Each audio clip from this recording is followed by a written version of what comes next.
Hello everybody, I'm Seth, Photopoulos, Editor-in-Chief of Forbidden Origins Comics, and today we're going to talk about adaptations. So my cousin texted me the other day and was like, hey, I really need you to talk about the new Lilo and Stitch because it sounds like it's fucking terrible and it completely misses a point. It like leaves out a lot of stuff, it cuts out a lot of stuff, it adds a lot of stuff. You know, she's like a Disney adult that's causing her to be like, hey, what the fuck is going on? That movie might have some problems. Now, the video I'm going to make isn't exactly an anti-adaptation or anti-remake video. It's more like we just don't need them. We don't. Adaptations have been a pillar of the film industry since its inception, essentially.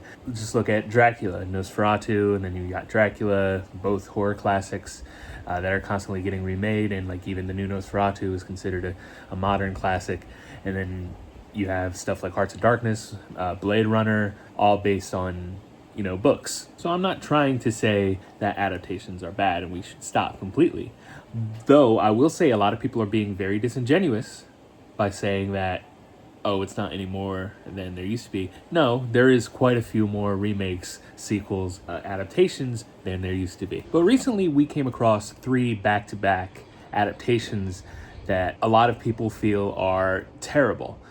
We have Netflix's Devil May Cry, that Nazified lady and made Dante a fucking dumbass, a weakling too. Then you have The Last of Us, Part 2 turning into Season 2, which is now being stretched out into 4 seasons because, Christ, dude, that game was so fucking long, too fucking long, and now they want to make it longer. Fuck.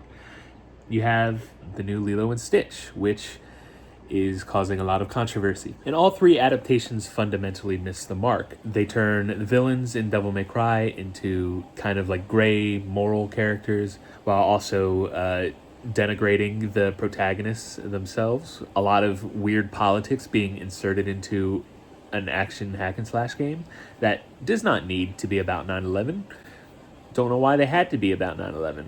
Then you had The Last of Us, which is sanitizing the characters to make them more likable because that game is very dour and sad, and the game itself had a lot of controversy around it, and it seems like the creators just want to try to avoid it. While doing so, they create their new controversies. And then Lilo and Stitch, Ohana means family, all that, but then this Hawaiian girl signs away her sister, to be fair to a neighbor, but now the girl Lilo is a ward of the state, which it has a lot of negative connotations in regard to history, not to mention that Lilo and Stitch had no agency in that decision, whereas before they created the found family around Nani and Lilo, so, but not this time.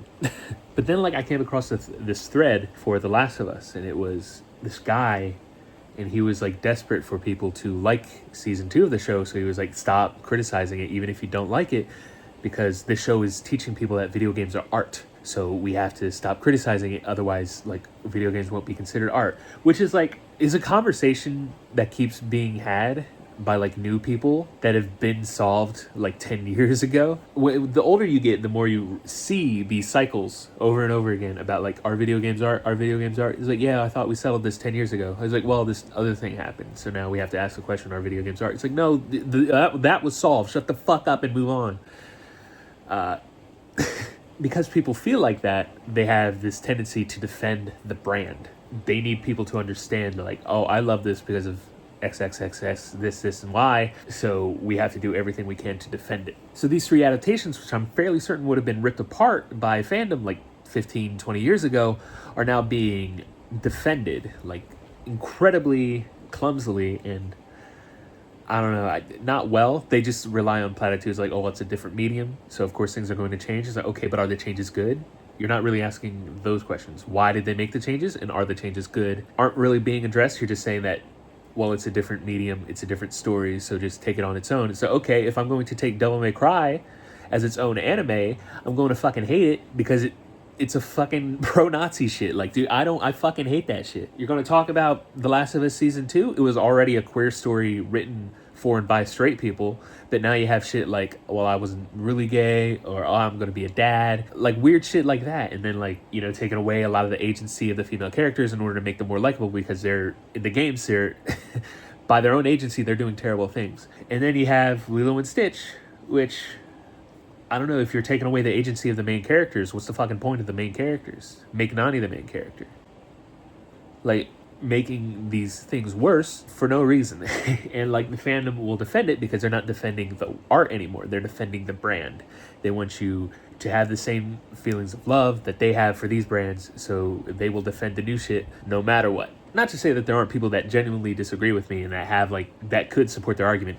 Have not heard any of those for fucking Devil May Cry, but I have for The Last of Us and some for Lilo and Stitch, not as much. At the same time, it seems like fandom cares more about brands now than they do about the quality of the art. They like the logo, not what the logo represents. And this is always going to be the end result of consumerism. Fandom will stop being a community about people that love this thing and want to discuss like the artistic aspirations of the creator and its work. It's going to be more about the brands, the logo, the lunchboxes, the toys. It becomes a part of people's identity, not just as like this piece that touched them, but as like their personality. They can't relate to anything outside of it, or they have trouble relating to things outside of it. So anytime something criticizes their favorite brand or something, they feel attacked. Like, for a week, I've been talking about The Last of Us and its Zionist undertones, and then The Last of Us fans have been fucking bombarding me over and over and over again, saying like they either don't care or they don't see it, or because they don't see it, it doesn't exist, or because it doesn't matter what the author says, the author that is a Zionist that is talking about how the game does have Zionist points.